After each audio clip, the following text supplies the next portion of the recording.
तो आज की इस वीडियो को दिल थाम कर देखना, क्योंकि आज की इस एक ही वीडियो में हम इंग्लिश ग्रामर के जितने भी इम्पोर्टेंट वर्ड्स हैं, जितने भी इम्पोर्टेंट मॉडल वर्ब्स हैं, हेल्पिंग वर्ब्स हैं, उन सब को कवर करने वाले हैं। तो यदि आपसे हो सके तो आप नोट्स भी बना लेना साथ साथ में। तो चलिए वीडियो को स्टार्ट करते हैं। तो देखिए, सबसे पहले हम जो है देखने वाले हैं हैविंग टू के बारे में। हैविंग टू का मतलब होता है किसी को कोई काम करना पड़ रहा है। ये तो हो गया प्रेजेंट के लिए, लेकिन अगर आप चाहते हैं तो आप इसको पास्ट में भी बना सकते हैं कि काम करना पड़ रहा था, किसी को कोई काम करना पड़ रहा था। ठीक है, इसका स्ट्रक्चर देखिए। अच्छा, ये कैसे आपको पता चलेगा कि सेंटेंस प्रेजेंट में कब बनेगा और पास्ट में कब बनेगा, कौन सी हेल्पिंग वर्ब आपको लगानी पड़ेगी? तो पहले आप इसका स्ट्रक्चर देखिए। सबसे पहले आपको लगाना है सब्जेक्ट, फिर आपको लगाना है हेल्पिंग वर्ब, उसके बाद आपको लगाना है हैविंग टू, उसके बाद वर्ब की फर्स्ट फॉर्म, और फिर आपको ऑब्जेक्ट लगाना है। अच्छा, हमें सेंटेंस का सेंस चेंज करने के लिए, उसका टेंस चेंज करने के लिए कहां से चेंज करना है? हेल्पिंग वर्ब से। आपको कहीं पर भी कुछ भी छेड़छाड़ी नहीं करनी है, सिर्फ हेल्पिंग वर्ब को चेंज करना पड़ेगा। अच्छा, मान लीजिए कोई सेंटेंस प्रेजेंट में है कि उसे, जैसे कि हम बोल सकते हैं मुझे पढ़ना पड़ रहा है। किसी ने मुझसे फोन करके बोला यार आ जाओ ना, तुम क्या कर रहे हो वहां पर? मैंने बोला यार मुझे पढ़ना पड़ रहा है बिकॉज मेरे कल एग्जाम है। तो मैं बोल सकता हूं I am having to study, I am having to study, मुझे पढ़ना पड़ रहा है। अब यहां पर देखिए, आई आपका सब्जेक्ट है, उसके बाद एम आया है, आई के साथ एम। तो इसका मतलब है कि इसकी जो सीरीज है इज एम आर वाली, प्रेजेंट के लिए आपको इज एम आर वाली सीरीज का इस्तेमाल करना है। जब भी कोई सेंटेंस प्रेजेंट में होगा तो हिंदी में तो आप पहचान लोगे, इंग्लिश में आपको इज एम आर से पहचानना है कि सेंटेंस को प्रेजेंट में बनाया गया है, कि किसी को कोई काम करना पड़ रहा है। ठीक है, ये तो पहचान गया आपसे किसमें? प्रेजेंट में। यदि इसी को आपको पास्ट में पहचानना पड़ जाए तो क्या मिलेगा आपको? वाज वर्ब मिलेगा। ठीक है, जैसे कि इज एम आर का इस्तेमाल हम प्रेजेंट कंटिन्यूअस में करते हैं, उसी तरह से वाज वर्ब का इस्तेमाल हम पास्ट कंटिन्यूअस में करते हैं। ठीक है, एक एग्जांपल और देखिए, उसे खेलना पड़ रहा है। तो मैं बोल सकता हूं he is having to play, he is having to play, उसे क्या करना पड़ रहा है?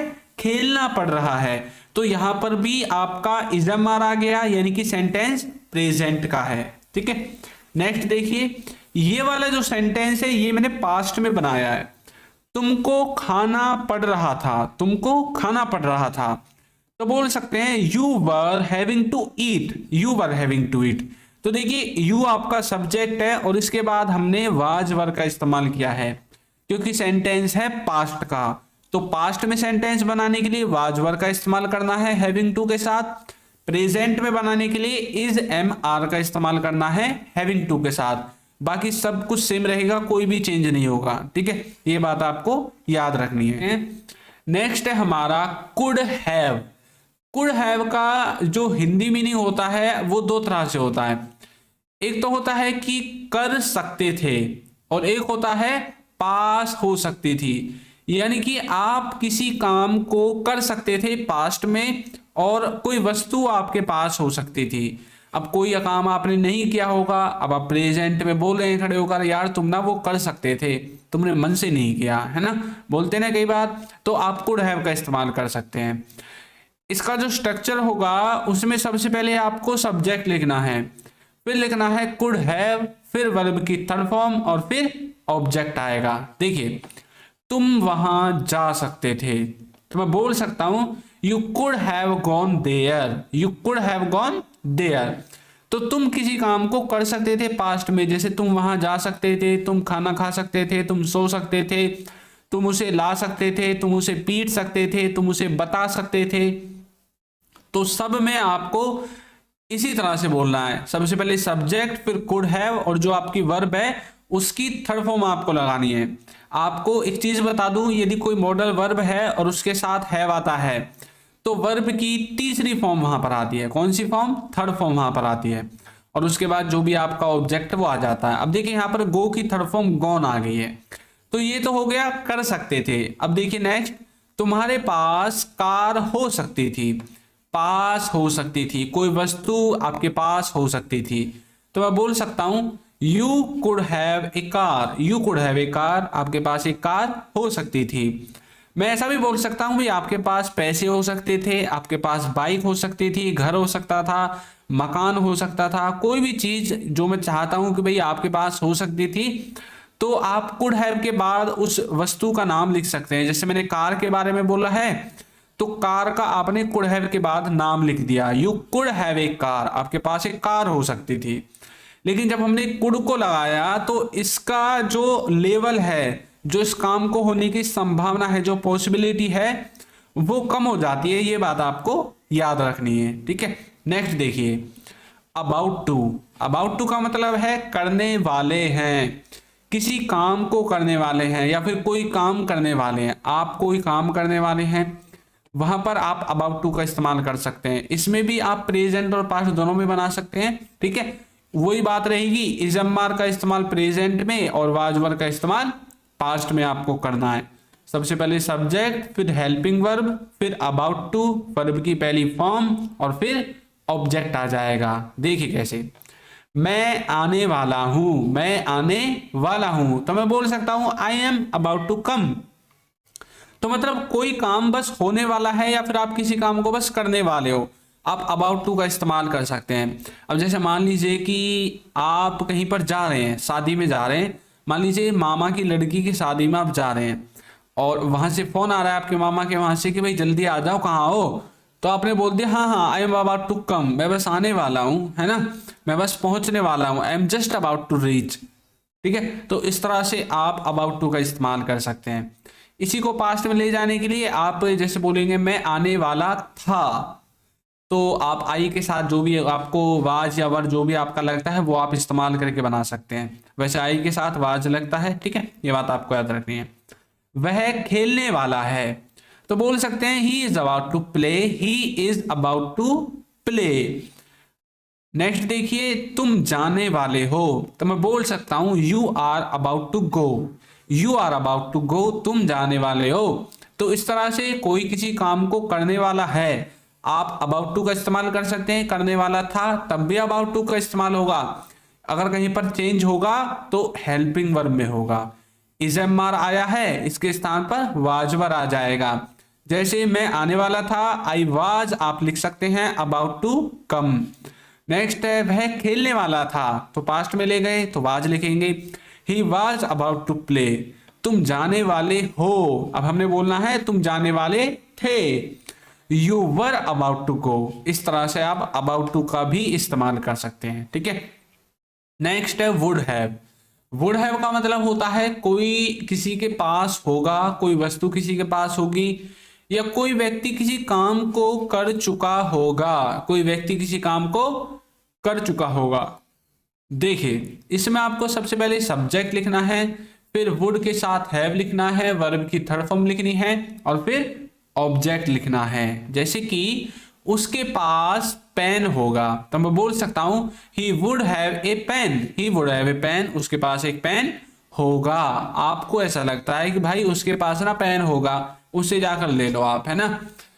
वह खेल चुका होगा, तो मैं बोल सकता हूं he would have played, he would have played, वह खेल चुका होगा। वो देख चुके होंगे, तो बोल सकते हैं they would have seen, they would have seen. तो वुड हैव के साथ वर्ब की थर्ड फॉर्म आपको लगानी है और किसी वस्तु के बारे में बात करनी है, तो हैव के बाद जो वुड हैव है उस वस्तु का नाम आपको लिख देना है, ठीक है। वह खेल चुका होगा, ही वुड हैव प्लेड। वो देख चुके होंगे, दे वुड हैव सीन। वो मतलब खा चुके होंगे, तो बोल सकते हैं दे वुड हैव ईटन। इस तरह से आपको बोलना है। अब जैसे उसके पास पेन होगा, उसके पास कार होगी, उसके पास घड़ी होगी, उसके पास पैसे होंगे, इन सब में आप वुड हैव के बाद उस वस्तु का नाम लिख सकते हैं जिसके बारे में आप बात कर रहे हैं कि वो उसके पास होगी, ठीक है। नेक्स्ट है हमारा इसमें कैन बी। कैन बी का मतलब होता है हो सकते हैं, कोई व्यक्ति कहीं पर हो सकता है, हो सकते हैं, या कोई चीज कुछ हो सकती है, आप वहां पर भी कैन बी का इस्तेमाल कर सकते हैं। आपको सबसे पहले सब्जेक्ट लिखना है, कैन भी लिखना है और फिर अदर वर्ड्स लिखने हैं। जैसे कि वह घर पर हो सकता है, तो आप बोल सकते हैं he can be at home, he can be at home. अब चाहे तो मे बी लगा सकते हैं, ही मे बी एट होम, वह शायद घर पर हो सकता है, ठीक है। मम्मी रसोई में हो सकती है, तो मैं बोल सकता हूं mummy can be in kitchen, mummy can be in kitchen, या फिर मम्मी, मॉम, मदर, जो भी आपको बोलना आप लिख सकते हैं, ठीक है। तो mummy can be in kitchen, ठीक है। तो इस तरह से आप कैन बी का इस्तेमाल कर सकते हैं। नेक्स्ट है हमारा इसमें विल बी।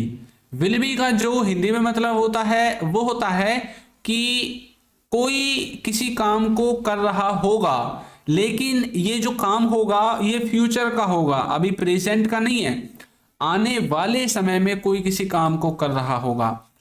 स्ट्रक्चर में देखिए कंटिन्यूटी है, तो इसलिए वर्ब की फर्स्ट फॉर्म में आईएनजी आपको लगानी है और उससे पहले विल बी लगाना है। सब्जेक्ट ऑब्जेक्ट तो आगे पीछे होते ही रहते हैं, ये तो आपको याद रखनी है बात, ठीक है।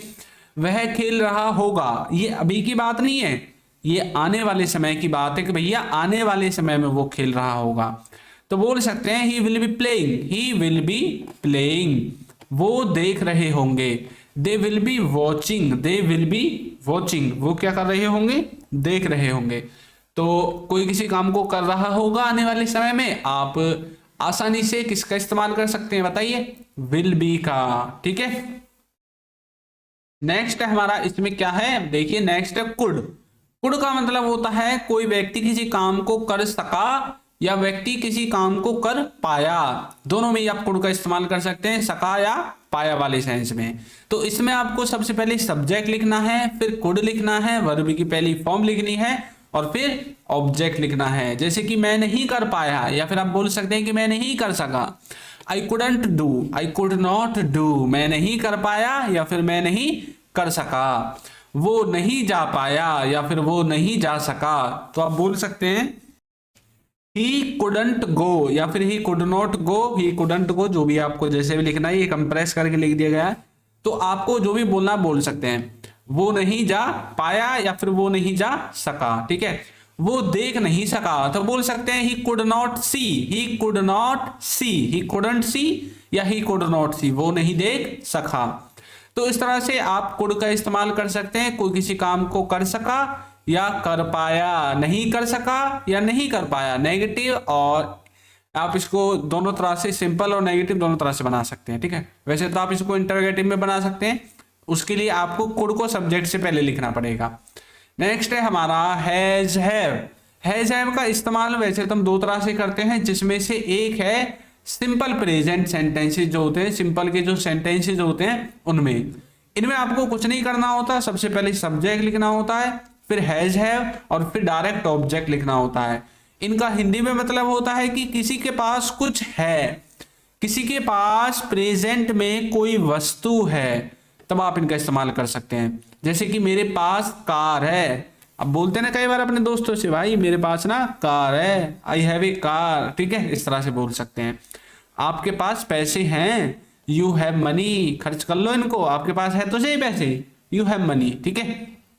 उसके पास लैपटॉप है, तो बोल सकते हैं ही हैज अ लैपटॉप। कुछ बच्चे सोच रहे होंगे सर हैज हैव तो बता दो कैसे यूज होंगे। तो देखिए हैज का इस्तेमाल हम करते हैं ही, सी, इट के साथ या फिर किसी व्यक्ति के नाम के साथ। बाकी जो भी बच गया सबके साथ आंख बंद करके हैव लगा दो, ठीक है। कौन कौन से बच के बताइए, आई बच गया, यू बच गया, वी, दे, ये सब बच गए, इनके साथ हैव आता है और ही, सी, इट के साथ हैज आता है। नेक्स्ट है हमारा may have.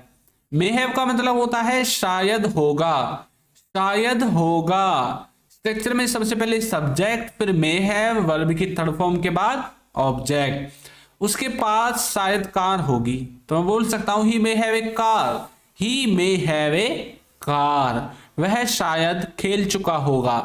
He may have played, he may have played, तुम शायद पढ़ चुके होंगे। You may have studied, you may have studied, ठीक है। नेक्स्ट है हमारा इसमें शुड। शुड का मतलब होता है चाहिए, सलाह, चाहिए, सलाह चाहिए, मुझको चाहिए या आपको चाहिए। तो सलाह के केस में, किसी को राय देने वाले केस में, राय देनी हो, लेनी हो, सलाह देनी हो, सलाह लेनी हो किसी से, शुड का इस्तेमाल कर सकते हैं। सबसे पहले सब्जेक्ट, फिर शुड, फिर वर्ब की फर्स्ट फॉर्म के बाद ऑब्जेक्ट। तुम्हें जाना चाहिए, कई बार बोलते हैं ना भाई तुम्हें जाना चाहिए, तो बोल सकते हैं इंग्लिश में आज से you should go, you should go. उसे सोचना चाहिए, he should think, he should think. हमें पूछना चाहिए, we should ask, we should ask, हमें पूछना चाहिए। तो इस तरह से आप शुड का इस्तेमाल कर सकते हैं किसी को कुछ करना चाहिए वाले सेंस में। नेक्स्ट है डू डज। डू डज का जो इस्तेमाल होता है वो प्रेजेंट के इंडेफिनिट में नेगेटिव और इंटरोगेटिव सेंटेंसेस को बनाने के लिए किया जाता है। जो नेगेटिव का स्ट्रक्चर होगा वो इस तरह से होगा, सबसे पहले subject, do does, not, verb की पहली फॉर्म और फिर ऑब्जेक्ट। इसी को यदि इंटरोगेटिव में बनाना हो तो डू डज को उठा के सब्जेक्ट से पहले रख दो, इंटरोगेटिव बन जाएगा। यहां पर नेगेटिव में इसका सेंस होगा कोई कुछ नहीं करता है, कोई कुछ नहीं करता है, कोई किसी काम को नहीं करता है। अब वहां पर डू डज का इस्तेमाल कर सकते हैं। वह नहीं जाता है तो बोल सकते हैं ही डज नॉट गो, या फिर he doesn't go, he does not go. आप नहीं देखते, you do not watch, you do not watch. क्या वे नहीं जाते, do they not go, do they not go. ये नेगेटिव है, ऊपर वाले इंटरोगेटिव में है। नेक्स्ट है शुड बी। शुड बी के भी दो मतलब होते हैं, किसी को कहीं पर होना चाहिए या किसी को कुछ कर रहा होना चाहिए। इसमें आपको सबसे पहले सब्जेक्ट लिखना है, फिर शुड बी लिखना है और फिर अदर वर्ड्स लिखने हैं। जैसे कि उसे घर पर होना चाहिए तो बोल सकते हैं he should be at home, he should be at home. मुझे खेल रहा होना चाहिए, I should be playing, I should be playing. उसे पढ़ रहा होना चाहिए, शी शुड बी स्टडिंग। तो किसी को कुछ कर रहा होना चाहिए, शुड बी का आप इस्तेमाल कर सकते हैं। नेक्स्ट है कैन। कैन का मतलब होता है सकता है, कोई किसी काम को कर सकता है। एबिलिटी बताने के लिए, क्षमता बताने के लिए। स्ट्रक्चर आपके सामने है, सबसे पहले सब्जेक्ट कैन, पहली फॉर्म और फिर ऑब्जेक्ट। जैसे कि वह कर सकता है तो बोल सकते हैं he can do, he can do. हम आ सकते हैं, वी कैन कम। वो देख सकता है, ही कैन वॉच। तो कोई किसी काम को कर सकता है, कैन का इस्तेमाल कर सकते हैं, ठीक है। नेक्स्ट है डिड। डिड का इस्तेमाल हम करते हैं सिंपल पास्ट के नेगेटिव और इंटरोगेटिव में। स्ट्रक्चर में सबसे पहले सब्जेक्ट आएगा, डिड आएगा, नॉट आएगा, हैव आएगा और फिर ऑब्जेक्ट आ जाएगा। किसी के पास कुछ नहीं था, किसी के पास कुछ नहीं था। जैसे कि आप बोल सकते हैं मेरे पास कार नहीं थी, ठीक है, तो बोलोगे I did not have a car. वैसे तो आप इसको जो पास्ट इंडेफिनिट है उसमें भी कर सकते हैं, उसमें आपको हैव लगाने की जरूरत नहीं है। हैव के बाद वर्ब की फर्स्ट, ये हैव नहीं आएगा, इसके स्थान पर वर्ब की फर्स्ट फॉर्म आएगी, ठीक है। क्या आपके पास पैसे नहीं थे, did you not have money, ये इंटरोगेटिव का है। उसके पास पैसे नहीं था, he did not have money, इस तरह से बोल सकते हैं, ठीक है। नेक्स्ट है मस्ट बी। मस्ट का मतलब होता है जरूर। सबसे पहले सब्जेक्ट, मस्ट बी और फिर अदर वर्ड्स। वह पक्का घर पर हो सकता है तो बोल सकते हैं he must be at home, he must be at home. वह पक्का देख रहा होगा, he must be watching, he must be